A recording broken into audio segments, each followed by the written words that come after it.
सुरेश और विजय नाम के दो दोस्त रहते थे। दोनों की पढ़ाई लिखाई पानी और इसमें मिलने वाले जर्म्स पर हो चुकी थी।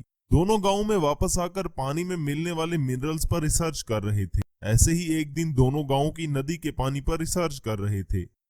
तभी उन्होंने देखा कि नदी का पानी कुछ दिनों से बहुत ही ज्यादा गंदा हो रहा था। तब सुरेश ने कहा, अरे ये नदी का पानी इतना गंदा कैसे हो रहा है?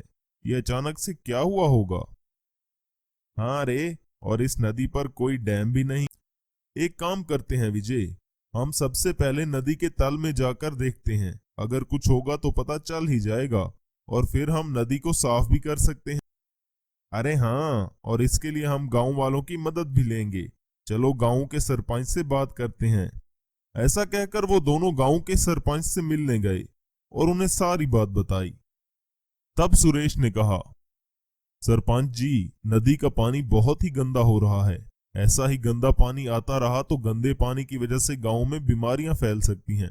तो तुम क्या करना चाहते हो सुरेश? हमें सबसे पहले नदी को साफ करना होगा, तभी तो पानी भी साफ होगा।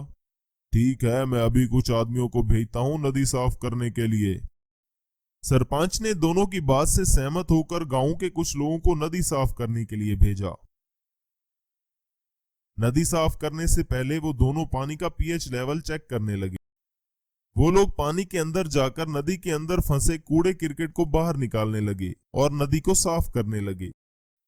वो सब करने के बाद वो फिर से पानी का पीएच लेवल टेस्ट किया। तब टेस्ट का रिजल्ट देखकर दोनों हैरान रह गए।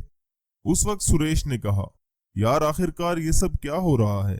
नदी साफ करने के बाद भी पानी का पीएच लेवल बढ़ा हुआ है। लगता है पानी के अंदर कुछ मेटल की चीज है जिसकी वजह से ये सब कुछ हो रहा है। हमें एक बार फिर से पानी के अंदर जाकर अच्छे से देखना होगा। ये सोचकर वो दोनों पानी के अंदर चले गए और नदी के तल में इधर उधर देखने लगे। नदी के तल से कूड़ा कचरा साफ होने की वजह से नदी एकदम साफ हो चुकी थी। तभी अचानक देखते ही देखते सुरेश की नजर पत्थरों के बीच खड़ी एक बस पर गई।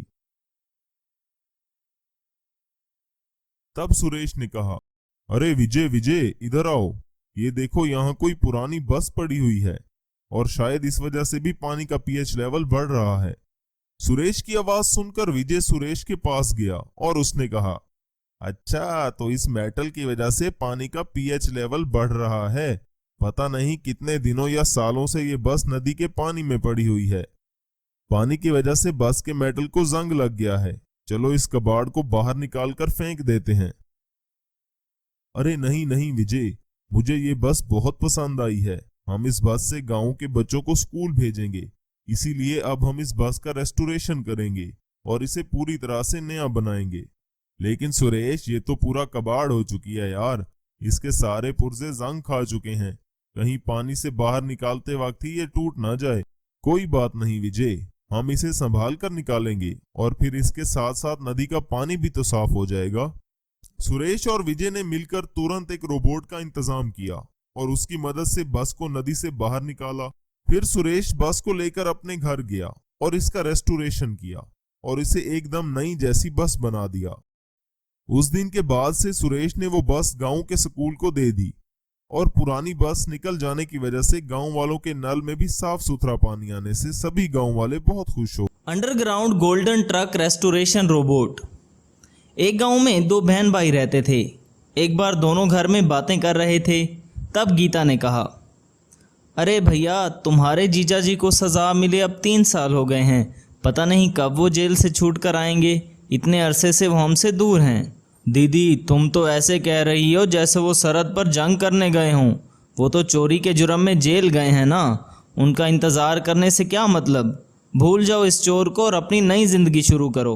वो दोनों अभी बातें कर ही रहे थे कि वो गीता के पति अर्जुन जेल से छूट कर आए और सब सुनकर उन्होंने कहा, क्यों साले साहब, अपनी बहन को क्या पट्टी पढ़ा रहे हो? क्या तुम भूल गए अगर मैं चुप ना रहता तो 3 साल तुम भी जेल में सड़ते रहते। अरे अरे जीजा जी, मैं तो मजाक कर रहा था। आप तो इतनी सी बात के लिए बुरा मान रहे हो, पर आपको तो 5 साल की सज़ा हुई थी ना, फिर ऐसे बीच में ही कैसे छूट आए? अच्छे बर्ताव की खातिर पुलिस ने मुझे जल्दी छोड़ दिया। अर्जुन की ये बात सुनकर गीता ने कहा, अब आप दोनों चोरी का काम छोड़कर कोई अच्छा सा काम करना शुरू कर दो। ये कहकर गीता वहाँ से चली गई और दोनों ने गीता की बात की हामी भरी। तभी राजू ने अर्जुन से कहा, जीजा जी, चोरी किया हुआ सोना और पैसा आपने कहाँ छुपा कर रखा हुआ है? अब तक पुलिस को ना ही सोना मिला और ना ही वो ट्रक रोबोट जिसे हमने चोरी किया था। सही वक्त पर दिमाग नहीं लगता तो आज हम दोनों लंबे फंसे रहते। उस सरपंच ने कोई कमी नहीं रखी थी और तो और वो सारा माल अकेला ही हथियाना चाहता था। बस अब कुछ ही दिनों में तुम्हें वहाँ ले जाऊंगा जहाँ पर मैंने ट्रक रोबोट और सोना छुपा रखा है।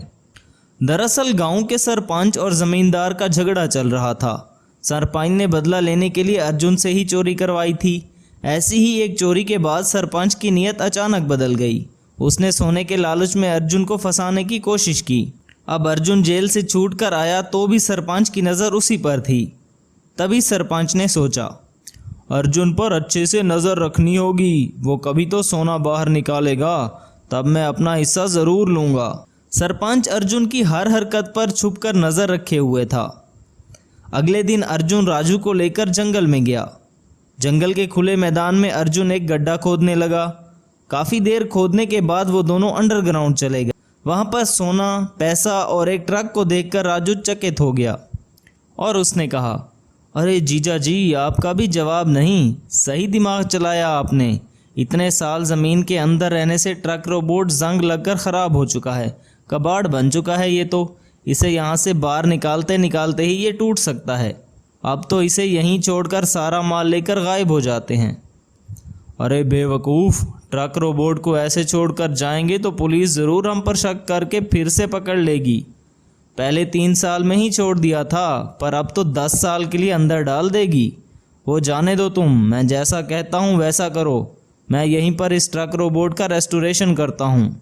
ये सुनकर राजू वहां से चला गया और अर्जुन जंग चढ़े ट्रक रोबोट का रेस्टोरेशन करने लगा। अर्जुन ने सारे सोने को पिघलाकर सोने की पॉलिश अपने ट्रक पर लगाई और पूरा ट्रक सोने का बना दिया। थोड़ी ही देर में ट्रक एक सोने के रोबोट में बदल गया। रोबोट को फिर से ट्रक में बदलकर उसमें सारा पैसा भरकर अर्जुन अंडरग्राउंड से बाहर आया कि तभी सामने वहां पर सरपंच खड़ा था।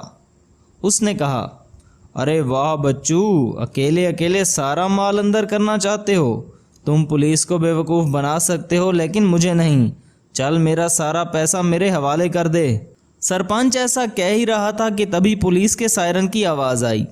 सायरन की आवाज़ सुनकर सरपंच ने कहा, अरे बाप रे पुलिस, अगर मैं यहाँ पुलिस को दिखूँगा तो मेरा नाम भी खराब हो जाएगा। यहाँ से तो भागना सही है। ऐसा कहकर सरपंच वहाँ से भाग गया। दरअसल वहाँ कोई पुलिस नहीं रहती, बल्कि वो अर्जुन का साला राजू ही था, जो सरपंच को डराने के लिए इन दोनों का प्लान था। उस रात अर्जुन अपने परिवार को लेकर उस गोल्डन ट्रक रोबोट से वो गांव छोड़कर दूसरे गांव चला गया और वहां पर रहकर गोल्डन ट्रक रोबोट की मदद से काम करने लगा और वक्त वक्त पर ट्रक रोबोट से सोना लेकर उसे बेचकर अच्छे पैसे कमाने लगा।